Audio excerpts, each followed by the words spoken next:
Ortodoxia muerta de Martin Lloyd Jones, narrado por José Andrés Bolívar Reina. En Génesis 26 del 17 al 18 dice: E Isaac se fue de allí, y acampó en el valle de Gerar, y habitó allí.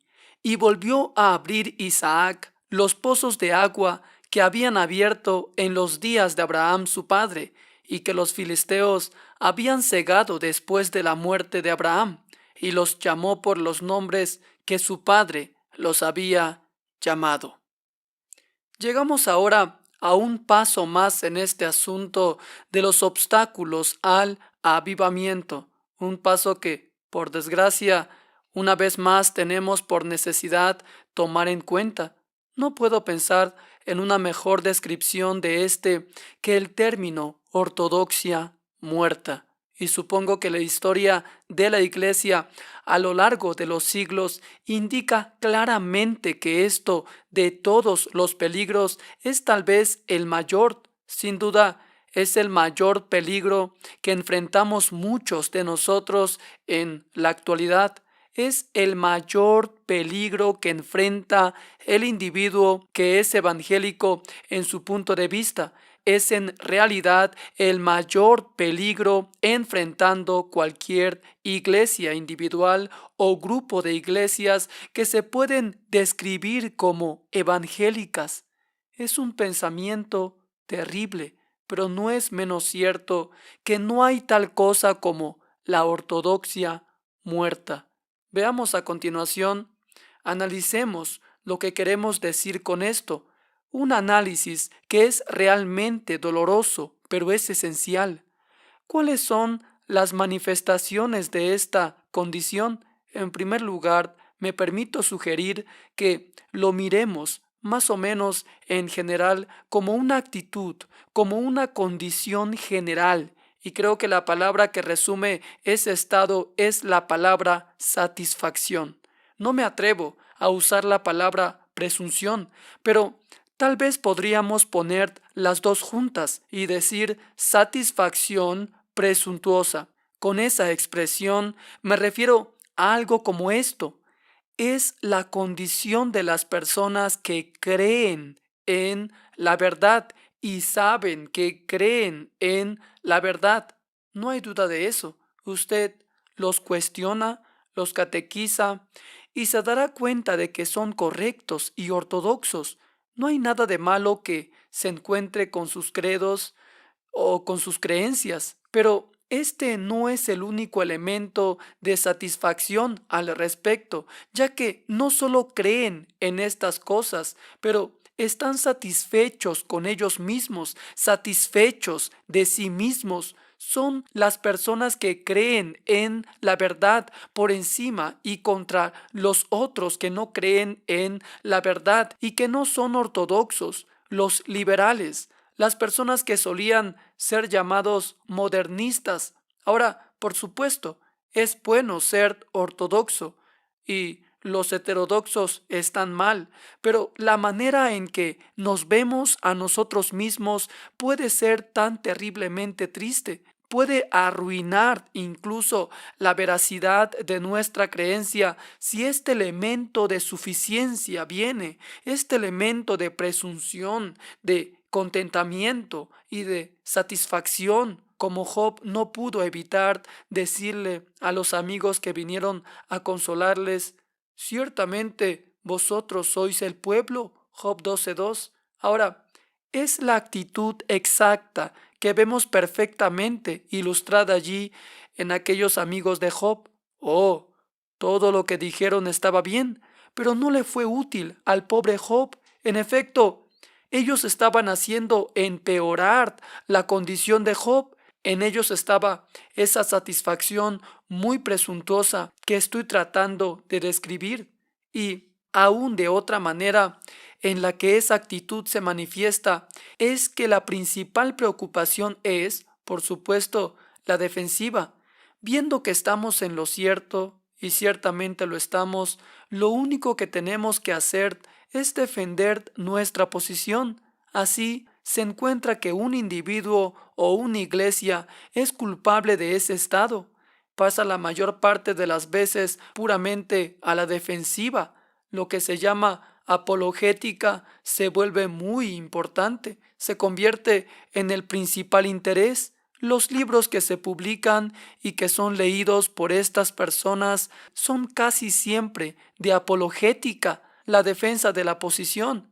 Ahora, yo creo que este es un asunto muy serio e importante, y si me pidieran que diera una opinión sobre el estado del evangelicalismo durante los últimos 80 años, yo diría que este ha sido su mayor característica. Se ha retirado, por así decirlo, y se ha erigido una especie de cortina de hierro o un mecanismo de protección, y la mayoría de la energía se ha dado a la defensa, la apologética, y es tan patético notar la forma en que casi todo se toma y se usa.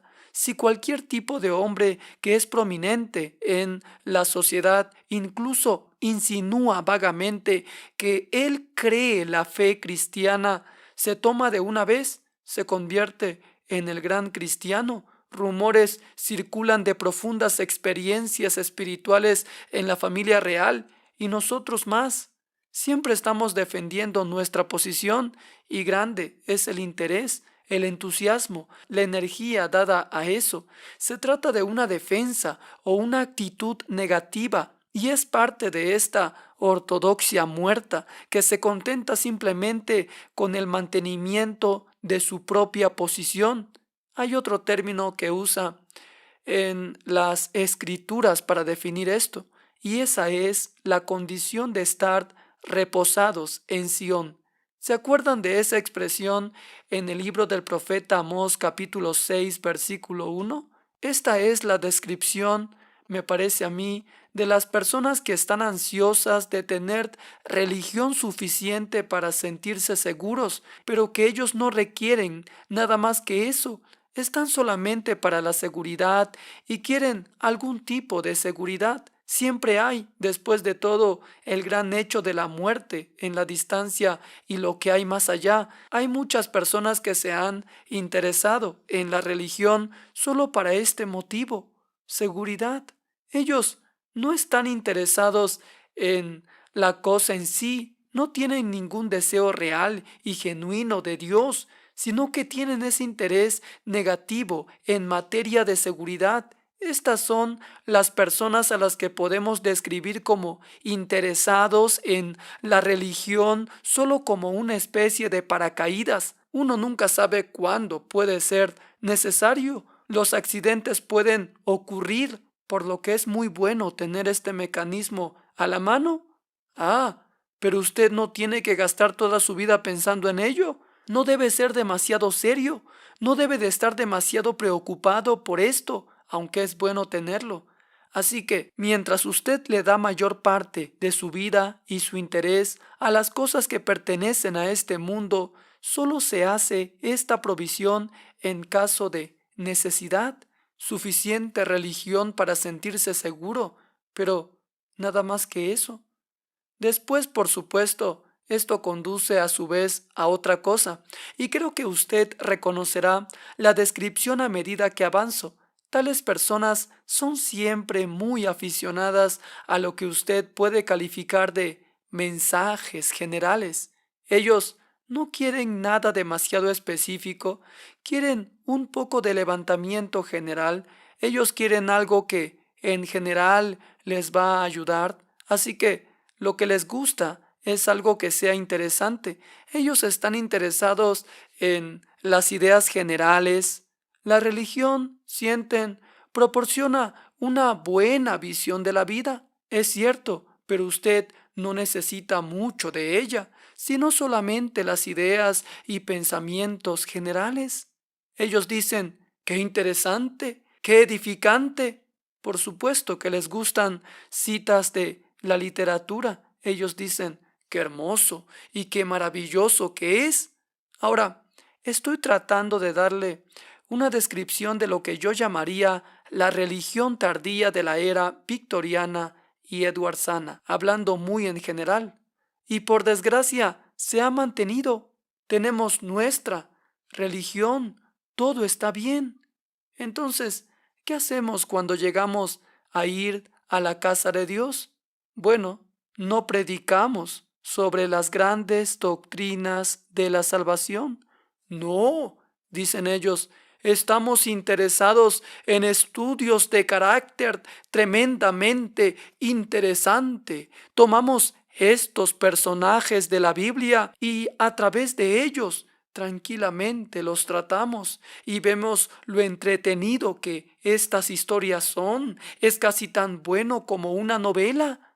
No hay nada que nos moleste. Por supuesto, buscamos los hombres como Abraham o Isaac. Es interesante ver a estos personajes y sus diferencias y así sucesivamente.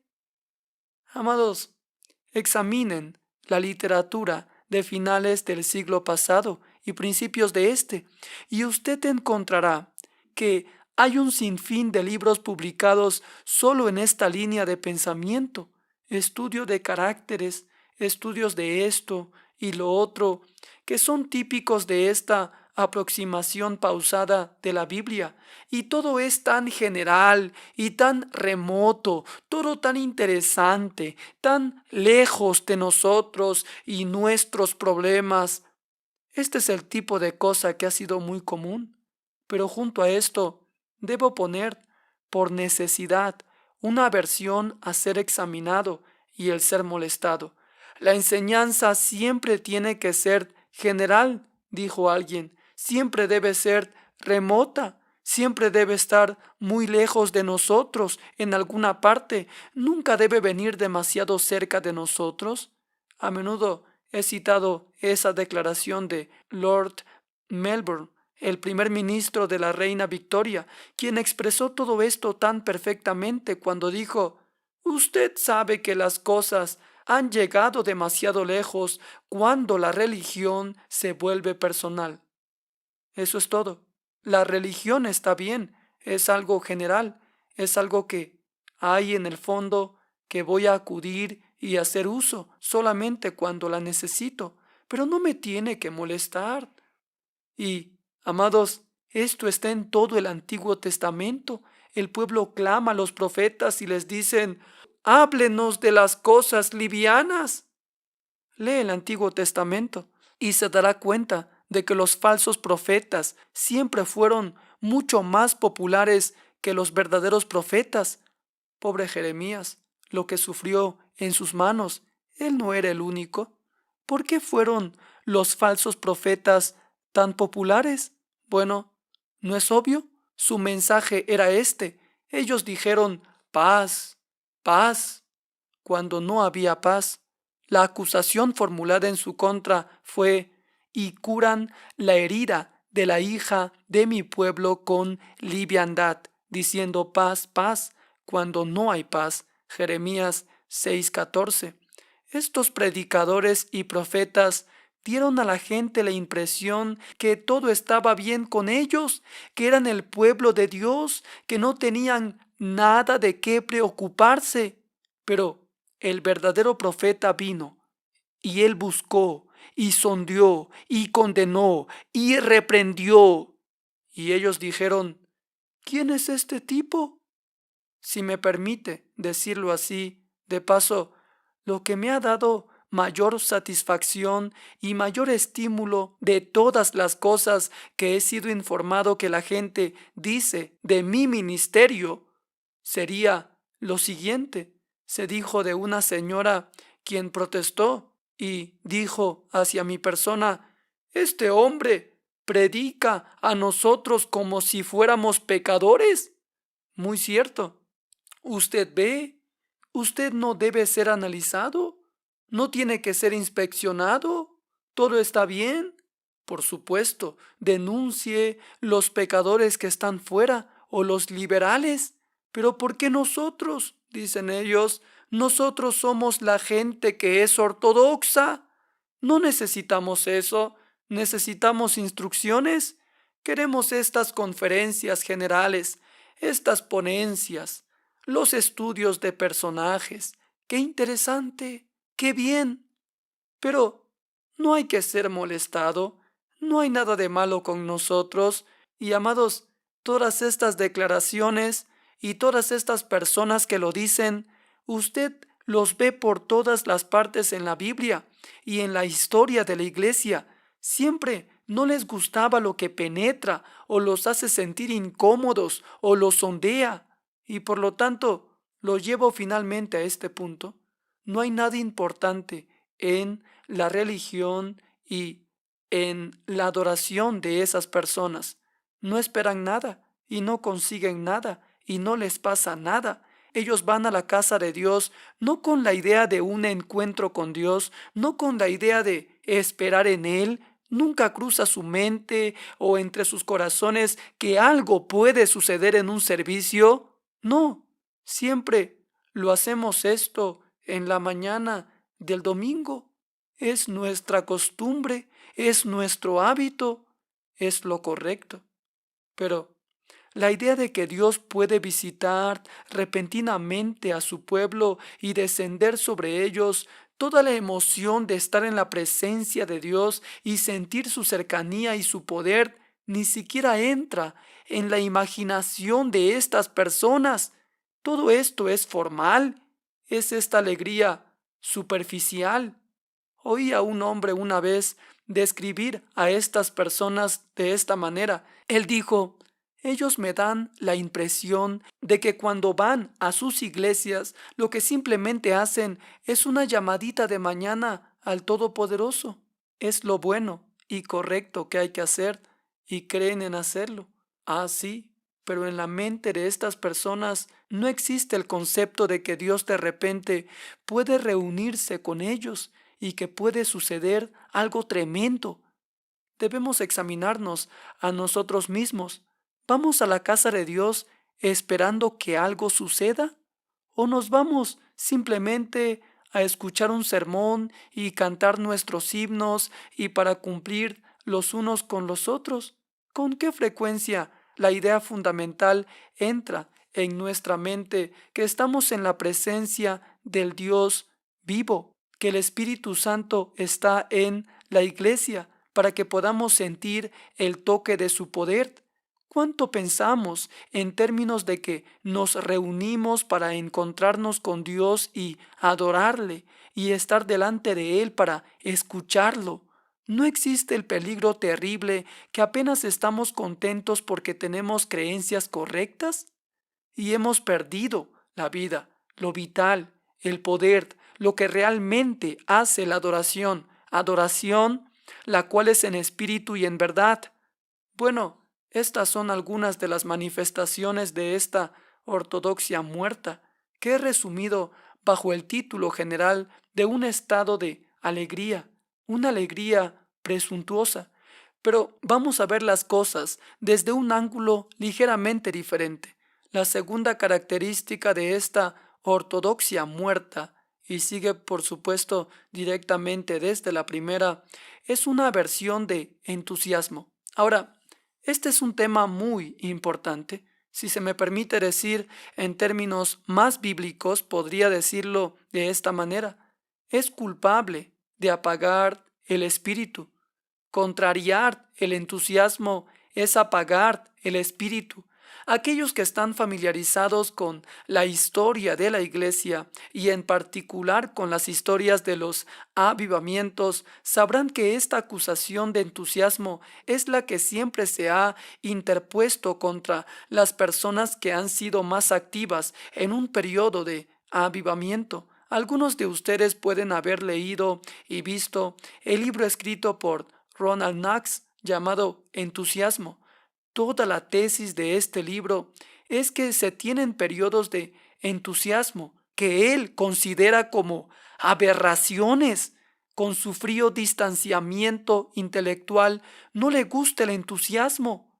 Ahora, como digo, ha sido una acusación común a lo largo de la historia. Lea, por ejemplo, las historias de los hombres del siglo XVIII, una acusación que George Whitefield constantemente tenía que contestar y rechazar a manos de los obispos era la acusación de entusiasmo. Ellos dijeron: mira, no estamos objetando tanto a su doctrina, sino que es la forma como la predica. es la forma en que lo está haciendo. John Wesley fue acusado constantemente de la misma manera, aun por su propia madre, Susana Wesley. ¿Por qué no podía predicar como los demás? ¿Sobre qué estaba tan entusiasmado? ¿Por qué todo este disturbio? Susana Wesley era una mujer muy piadosa, pero no podía entender este hijo suyo, que de repente se había convertido en un entusiasta.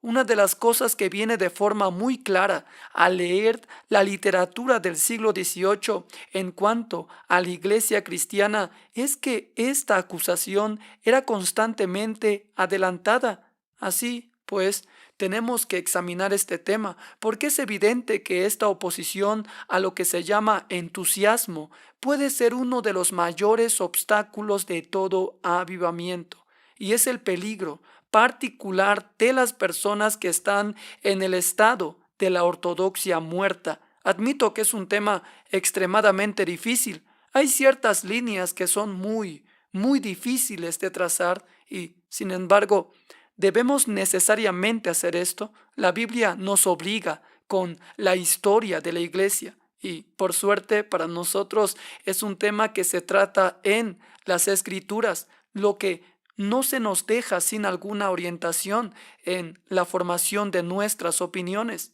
Lea 1 Corintios 14 por usted mismo, porque es la materia con la que el apóstol se ocupa allí y el momento en que se experimenta un avivamiento. Entonces este se convierte en el capítulo importante y hay que ir a él porque la vida ha llegado y se tienen los problemas de la exuberancia o manifestaciones excesivas de la vida descontrolada y de la vitalidad. Por lo tanto, si nos fijamos en el estado y la condición de la iglesia de hoy, hay que tomarnos de esta enseñanza para ver dónde estamos. Como yo entiendo este asunto, es que hay dos grandes principios establecidos en el Nuevo Testamento para nuestra ayuda y orientación. La línea es bastante difícil de trazar, pero está aquí. El primer principio es que todo debe hacerse decentemente y con orden. 1 Corintios 14:40. Pero hay otra declaración: no apaguéis el espíritu. 1 Tesalonicenses 5:19. Así que ahora tenemos que mirar estas dos posiciones, las cuales claramente se encuentran en el Nuevo Testamento, y ver qué es lo que caracteriza a cada uno de ellas. Primero, entonces, hágase todo decentemente y con orden. Eso está escrito a las personas que eran culpables de ciertas cosas, y una de esas cosas era confusión. Hubo una gran confusión en la iglesia de Corinto y surgió del hecho de que a veces estaban todos hablando juntos. Se habían entusiasmado con esta cuestión de hablar en lenguas. No miraban esto de una manera bíblica. Estaban todos hablando al mismo tiempo y ellos estaban profetizando, dos o tres hablando al mismo tiempo. Y el apóstol dijo que se trataba de un gran error. Dios no es Dios de confusión, sino de paz. 1 Corintios 14:33 dice que si extraños vienen y miran a todos así, llegarían a una conclusión única. ¿Te acuerdas cómo él dice? ¿No dirán que estáis locos? Capítulo 14, verso 23. Eso no es un testimonio del Evangelio. Si todos están hablando al mismo tiempo y la gente no sabe cómo escuchar de una manera controlada, ¿por qué? Dice el apóstol, en efecto, esta es pura confusión y todo el evangelio se pone en descrédito. Mire hacia afuera, a la naturaleza y la creación, y lo que se ve por encima de todo es el orden. Dios no es Dios de confusión, sino de paz. Y sin embargo, hay cristianos auténticos que sin duda han tenido una experiencia muy real y una experiencia del poder del Espíritu Santo que casi parecen haber entrado en la condición en la que consideran la confusión como el sello del cristianismo y dicen que a menos que todos están gritando juntos al mismo tiempo, el Espíritu no está presente. Pero amados, eso es pura confusión.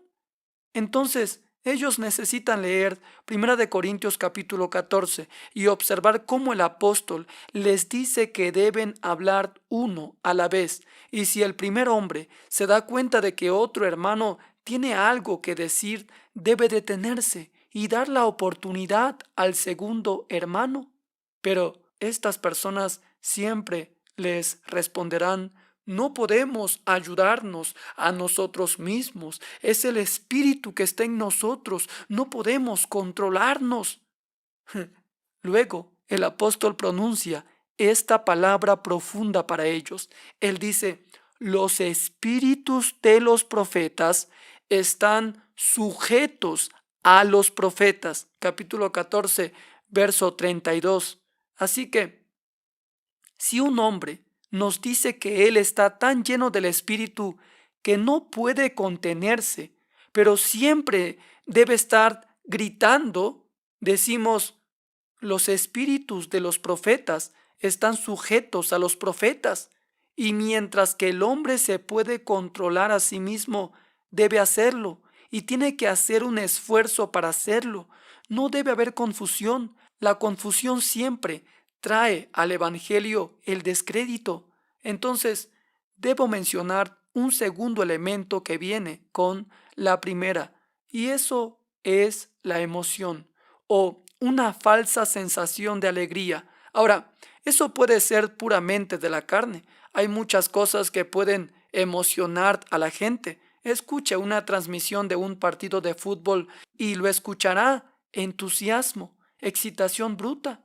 Escuchará gritos hasta que pierden sus propias voces en sus gritos. Es totalmente de la carne. Ahora, esto puede entrar en el ámbito de la adoración y de la religión. Y de nuevo, hay algunas personas que parecen pensar que esto es necesario y deliberadamente trabajan para conseguirlo, tratando de producirlo.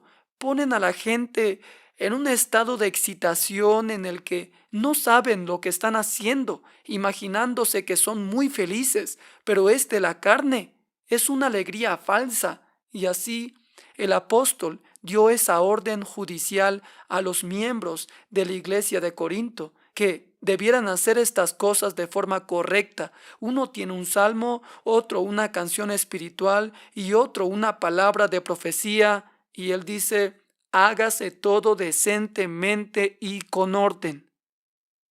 Y a continuación, el tercer elemento es el emocionalismo. Si nota, no estoy diciendo la emoción, estoy diciendo emocionalismo. Y aquí hay mucha diferencia entre las dos cosas. El emocionalismo es un estado y una condición en que las emociones se han descontrolado.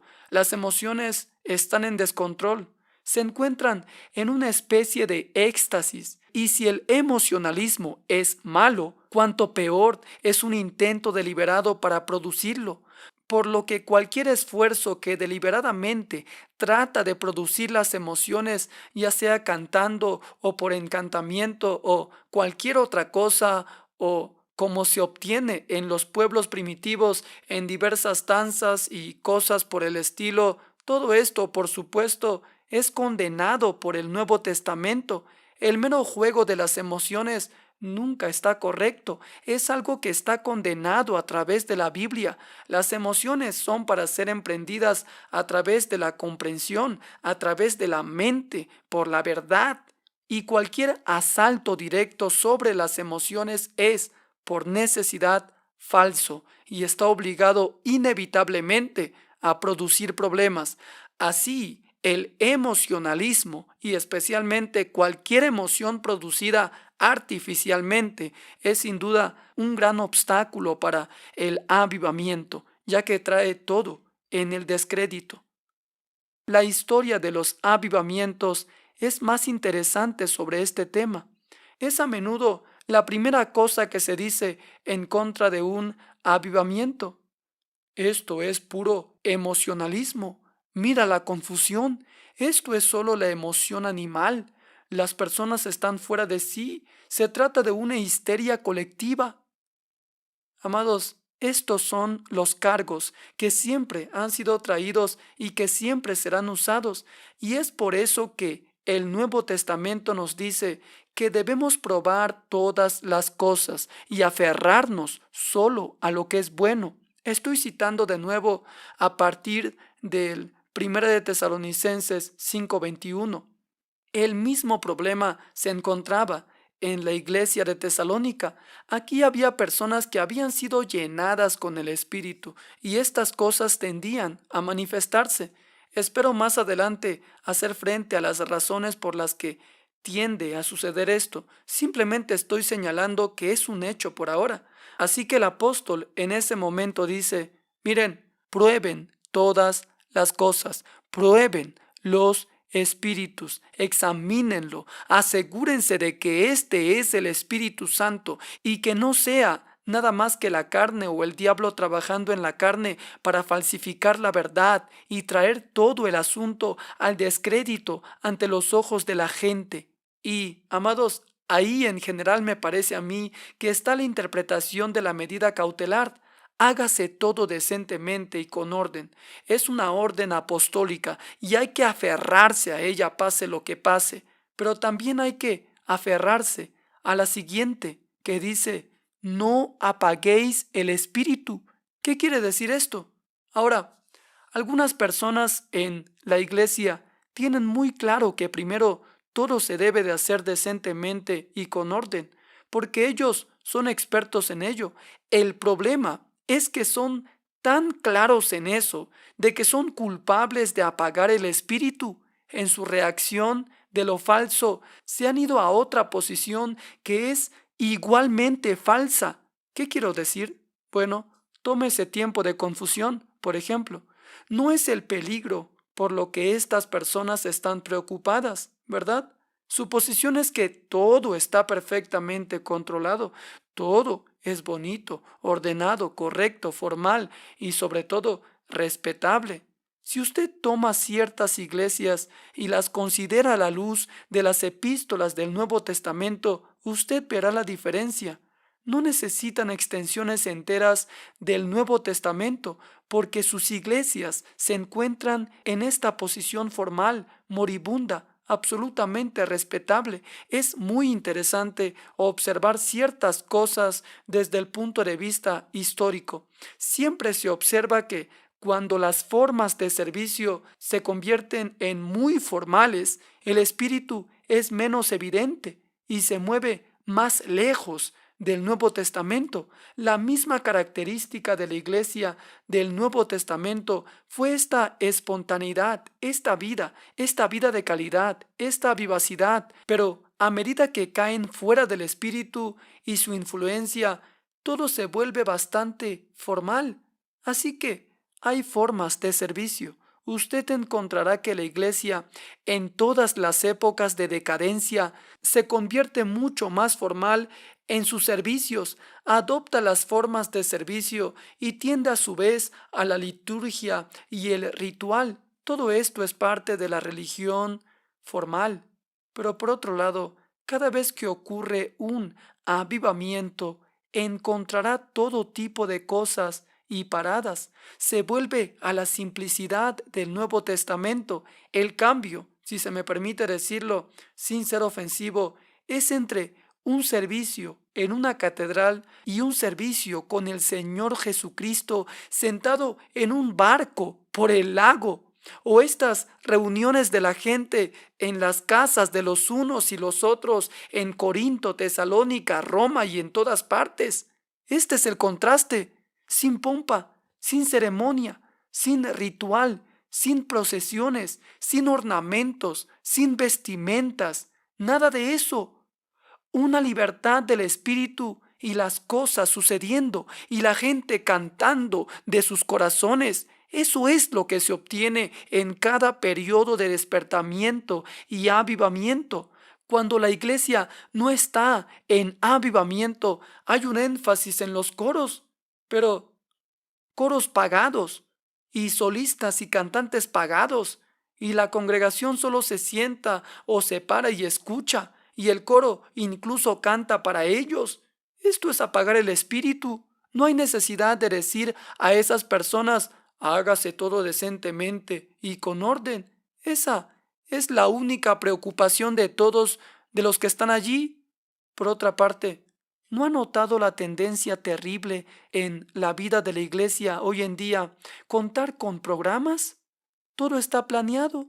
Sé que hasta cierto punto estas cosas se tienen que hacer, pero sin duda estamos en peligro de apagar el espíritu. Cada cosa que se organiza y el tiempo que se pone en el mismo, un hombre comienza en este punto y termina en otro. Mis amigos en el ministerio me dicen que encuentran esto más y más a medida que van predicando todo el año en diferentes iglesias de domingo a domingo. Ahora me están diciendo repetidamente que incluso en las iglesias evangélicas al ministro visitante se le entrega el orden del servicio y que es literalmente puesto delante de él a las 11 de la mañana, lectura bíblica, y luego a través de la lista todo lo programado hasta las 12 del mediodía, después la bendición de despedida. Para mí, esto es muy serio. Sé que no hay mérito en los sermones largos como tal. No hay ningún punto en la longitud por el bien de la longitud, pero esta no es la cuestión. La pregunta es, ¿le estamos dando al Espíritu Santo la oportunidad? ¿Estamos tan atados a los programas que se excluye? ¿Por qué esta formalidad? ¿Por qué esta atadura de todo? ¿Y si el Espíritu viene de repente? Hago énfasis en este asunto muy seriamente, por lo que vale, si es de interés para alguien, esta es mi principal razón para no predicar en la radio.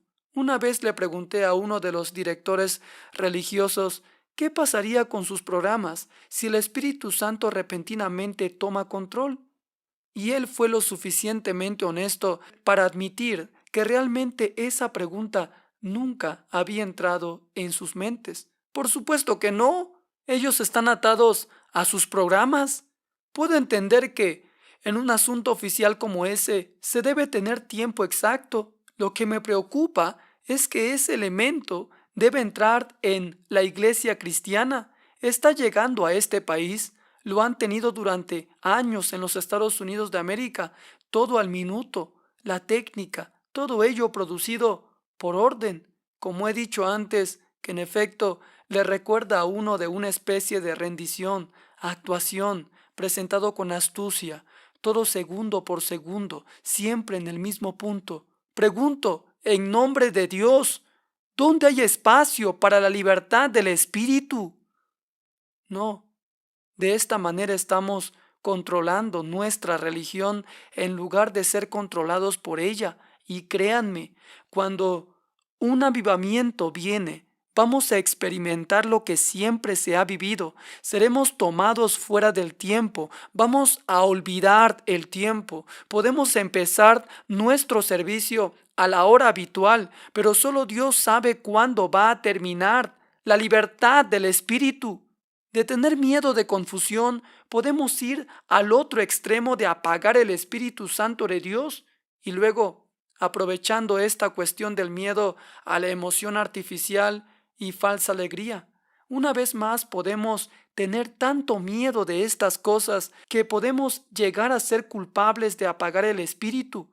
Déjame poner esto en términos de un incidente que ocurrió en mi propia experiencia. Durante mis vacaciones, hace unos años fui a un servicio religioso con un hombre de Dios a predicar en un lugar determinado en un domingo por la mañana. Buena reunión, gente devota, absolutamente ortodoxa. Su texto era el arco iris en la nube. Glorioso, el arco iris en la nube. Pero ese pobre hombre tenía tanto miedo de una alegría falsa que la totalidad de su sermón fue dado a la falsa alegría y los peligros de una falsa paz. Ahora, no estoy criticando a mi hermano, todos somos falibles, pero ya ves, el efecto que dejó en mí fue que no había nada allí, solo la nube, y no pudimos ver el arco iris. Tenía tanto miedo de lo falso que apagó la verdad. Somos gente de extremos y mecemos el regulador violentamente. Y hay iglesias que son ortodoxas, pero absolutamente muertas, porque tienen tanto miedo de la falsa emoción y de los excesos de ciertos movimientos espirituales que apagan y obstaculizan el espíritu y niegan la verdad. Mi último punto es que en el temor del emocionalismo, algunos de nosotros podemos estar en grave peligro de desterrar las emociones por completo. Oh, puede haber un montón de sentimientos, pero yo no estoy hablando de sentimientos. El sentimiento es débil y flojo. El sentimiento es lo que un hombre duro pone para convencerse de que todavía tiene algún sentimiento en su interior. No, no queremos sentimiento enfermizo, sentimiento sensiblero. Queremos emoción, la calidad de la que Dios da. ¿Cuándo fue la última vez que lloró por su distancia de Dios? Algunos de nosotros hemos olvidado cómo llorar. Queridos hermanos, ¿cuándo fue la última vez que lloramos de alegría, alegría exuberante al ver el sentido de la gloria de Dios? Muchos de nosotros tenemos miedo de las emociones.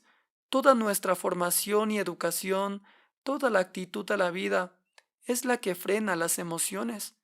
Creemos que no es muy respetable, no es agradable.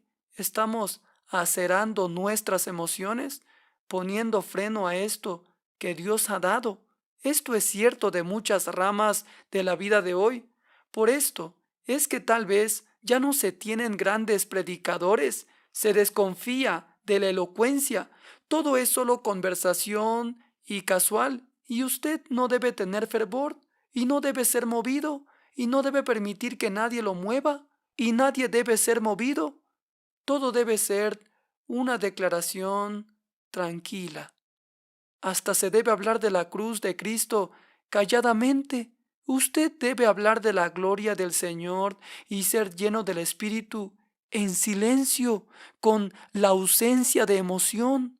Algunas personas tienen tanto miedo del emocionalismo que hay una ausencia de una verdadera y sana emoción dada por Dios entre ellos. ¿A qué se debe esto? Creo que se debe a un pseudo intelectualismo, un falso sentido de lo que es respetable. Y estoy profundamente convencido de que este puede ser uno de los mayores obstáculos para el avivamiento. Nos enorgullecemos de nuestro aprendizaje. En efecto, pensamos, por supuesto, nuestros antepasados tenían avivamientos porque carecían de nuestro control y nuestra disciplina. No fueron educados como nosotros. Ellos eran toscos y primitivos. Aún se puede conseguir avivamientos entre estas personas, pero no entre nosotros. ¿Somos intelectuales? Amados, Dios tenga misericordia de nosotros. Uno de los más grandes intelectuales que este mundo haya conocido fue el apóstol Pablo. Pero veámoslo, mientras se mueve por un gran viento de emoción, comienza en un punto, pero de repente nombra a Cristo y él se pierde, se olvida de lo que está diciendo y estalla en su magnífica elocuencia y luego vuelve a su punto de nuevo. Trastorno, si se quiere, inconsistencias, discontinuidades, sí, pero es la gloria del hombre, este gigante intelectual que puede ser movido por la verdad, conmovido hasta las lágrimas. He leído de George Whitefield que mientras predicaba acerca de las glorias de la gracia y de la salvación, las lágrimas corrían por sus mejillas y los que lo escuchaban estaban llorando también. Es cierto de todos estos hombres, sin embargo, se puede ser muy duro e intelectual y controlado. Esto no es un alegato en favor del emocionalismo que he denunciado, es un alegato en favor de la emoción. Dios nos libre de ser tan miedosos de lo falso que apagamos el Espíritu de Dios y ser tan respetables y tan pseudo intelectuales que el Espíritu de Dios se mantiene hacia atrás y seguimos en nuestra sequedad y aridez, en nuestra comparativa pequeñez, impotencia y la inutilidad? Oh, consideremos estas dos grandes propuestas del Nuevo Testamento. Dice: hágase todo decentemente y con orden.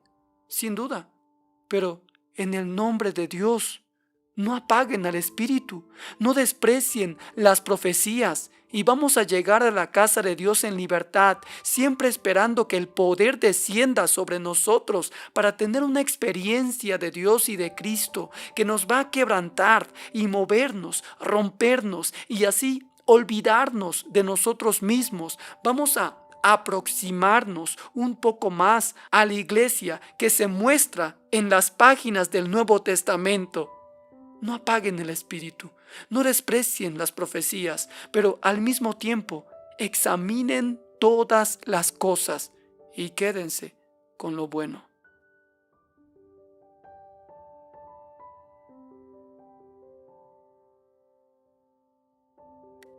Es un placer como siempre compartir con todos ustedes, amados hermanos, estos preciosos sermones que a diario edifican nuestra vida. Quisiera cerrar este momento de reflexión en la palabra con una oración para que sea el Espíritu Santo guardando esta enseñanza en nuestros corazones para poder practicarlo en nuestra vida diaria. Así que inclinamos nuestros rostros, o si está en un lugar público, solo adopte una posición de reverencia a Dios y decimos: gracias, Señor. Gracias, Padre, porque a diario nos enseñas a vivir en el poder de tu Espíritu Santo. Padre, que podamos aprender más de tu palabra, que podamos llenarnos de tu palabra, que podamos ser guiados por tu Espíritu Santo, conociendo las Escrituras y conociendo tu maravillosa persona. Pero, Padre Celestial, que todo este conocimiento que obtengamos nos lleven a una vida más ferviente, nos lleven a unos momentos de alabanza fervientes. Padre Celestial, amado Señor, que toda esa teología que aprendemos nos lleven, Padre Celestial, a doblar nuestras rodillas y a orar con fervor, reconociendo ante quién estamos. Te ruego, Señor, que todo lo que aprendamos sea puesto en práctica, que veamos aquellos hombres que tú usaste como el apóstol Pedro, el apóstol Pablo, y aprendamos a predicar de esa forma, de una manera, Señor, en la cual los corazones sean conmovidos, no por puro emocionalismo, sino por la convicción que le transmitimos al predicar de forma tan firme, al predicar de forma tan audaz, que esa verdad que cada uno de nosotros prediquemos a aquellos que nos escuchan sea creída por nosotros primeramente en nuestro corazón y sea, Señor, como una llama en nuestro corazón que tiene que explotar en el momento de la predicación. Necesitamos predicadores, Señor, que prediquen en el poder de tu Espíritu Santo. Hay muchos púlpitos secos, hay muchos púlpitos fríos. Necesitamos que esos púlpitos, Señor, sean momentos en los cuales tu gloria se manifieste y tu palabra se predique con gran autoridad. Gracias, Señor, te doy por cada uno de los cuales están escuchando este canal y están escuchando estos mensajes que está edificando su vida. Gracias, Señor, porque tú has puesto en ellos la pasión por tu palabra.